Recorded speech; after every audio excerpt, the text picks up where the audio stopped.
Assalamualaikum warahmatullahi wabarakatuh. Halo semuanya, dan apa kabar semuanya pada pagi hari ini?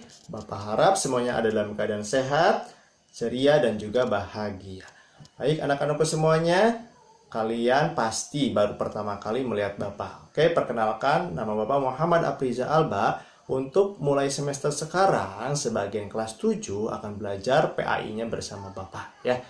Nah, kakak semuanya, sehubungan Kota Tasikmalaya masih dalam keadaan pandemi, zona merah untuk COVID-nya, maka untuk pembelajaran kita masih tetap dilakukan secara daring dan di rumah. Kakak semuanya harus tetap menjaga kesehatan dan tetap lakukan 3M. Menjaga jarak, memakai masker, dan mencuci tangan. Oke kakak semuanya, untuk pembelajaran kali ini PAI Bapak akan menyampaikan melalui video pembelajaran ini. Dan kakak semuanya silakan simak sampai dengan selesai. Di akhir nanti akan ada tugas yang harus kakak selesaikan. Sebagai bentuk tanggung jawab kakak, maka semuanya harus diselesaikan dengan sebaik mungkin. Oke, sebelum kita memulai pembelajaran di video ini, mari kita awali dengan membacakan doa sesuai dengan keyakinan kita masing-masing, dengan khusyuk dan hikmat. Berdoa dimulai. Rabbi zidni ilma warzuqni fahma waj'alni minas sholihin. Ya Allah, tambahkanlah aku ilmu, berilah aku karunia agar dapat memahaminya, dan jadikanlah aku termasuk orang-orang yang soleh. Berdoa selesai.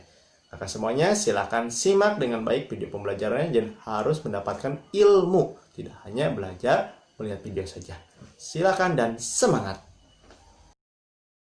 Makna beriman kepada malaikat Allah. Malaikat adalah makhluk Allah yang tercipta dari cahaya, yang senantiasa beribadah dalam ketaatan kepada Allah Subhanahu wa Ta'ala. Mengimani malaikat maksudnya adalah mengimani segala penjelasan Allah dan Rasulullah SAW tentang malaikat, dan itu mencakup 4 hal. Yang pertama, mengimani wujud mereka atau keberadaan mereka. Yang kedua, mengimani malaikat yang telah dikabarkan kepada kita nama-namanya. Allah mengabarkan nama-nama sebagian malaikat di dalam Al-Quran, maka kita wajib untuk mengimaninya. Adapun nama-nama malaikat yang tidak disebutkan di dalam Al-Quran maupun As-Sunnah, maka kita wajib mengimaninya secara global, bahwasanya Allah memiliki malaikat dalam jumlah yang banyak. Ketiga, mengimani sifat-sifat malaikat. Segala kabar yang datang kepada kita melalui Al-Quran dan melalui Rasulullah SAW tentang sifat-sifat malaikat, maka kita wajib mengimaninya. Keempat, mengimani tugas malaikat yang telah dikabarkan kepada kita. Masing-masing malaikat diberikan beban tugas yang berbeda oleh Allah Subhanahu wa Ta'ala. Di antara mereka ada yang bertasbih sepanjang malam dan siang, ada yang beribadah, bersujud, dan ada yang senantiasa melakukan tawaf di Baitul Ma'mur.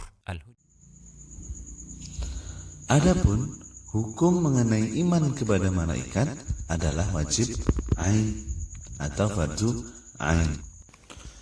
Sedang dasar hukumnya ada pada Quran Surat An-Nisa ayat 136. يا أيها الذين آمنوا بالله ورسوله والكتاب الذي نزل على رسوله والكتاب الذي أنزل من قبل ومن يكفر بالله وملائكته وكتبه ورسله واليوم الآخر فقد ضل ضلالا بعيدا. Artinya, wahai orang-orang yang beriman, tetaplah beriman kepada Allah dan Rasul-Nya, dan kepada kitab yang Allah turunkan kepada Rasul-Nya, serta kitab yang Allah turunkan sebelumnya. Barang siapa yang kafir kepada Allah, malaikat-malaikatnya, kitab-kitabnya, rasul-rasulnya, dan hari kemudian, maka sesungguhnya orang itu telah sesat sejauh-jauhnya.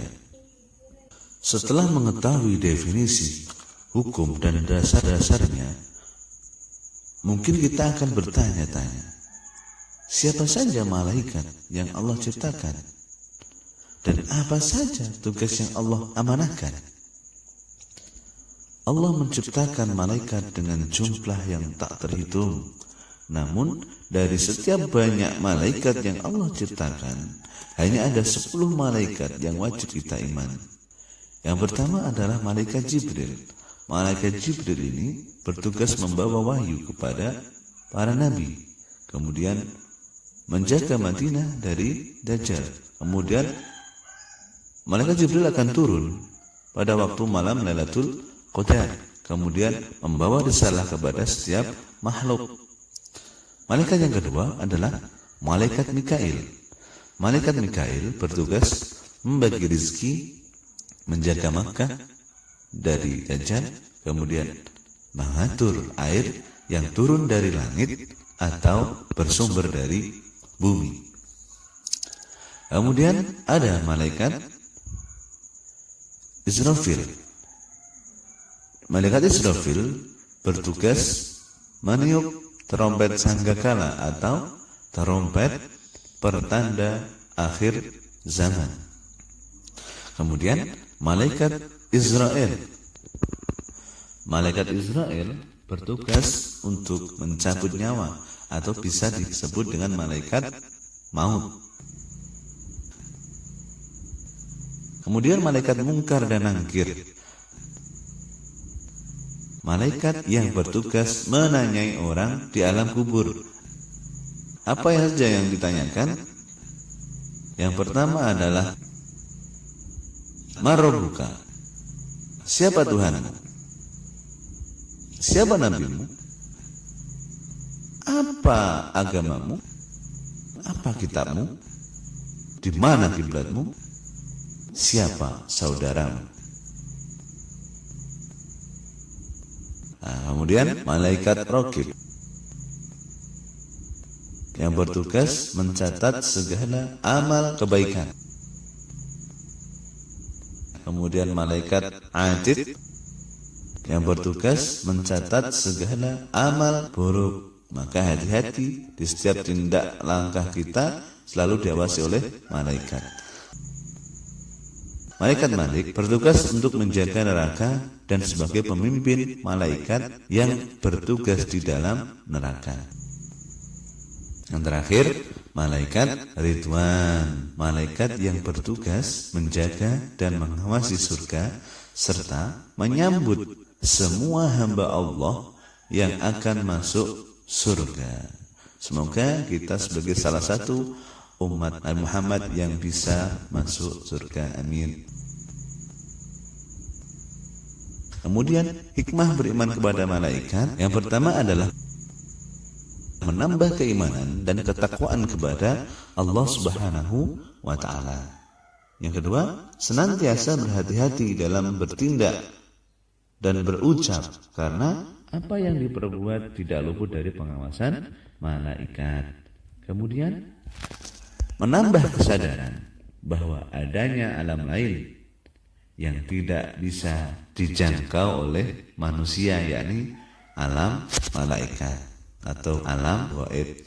Kemudian menumbuhkan cinta kepada amal soleh karena selalu ada malaikat yang siap mencatat amal perbuatan manusia. Oke, terima kasih. Semoga membantu dan semoga bermanfaat. Ila liqa ma'asalamah.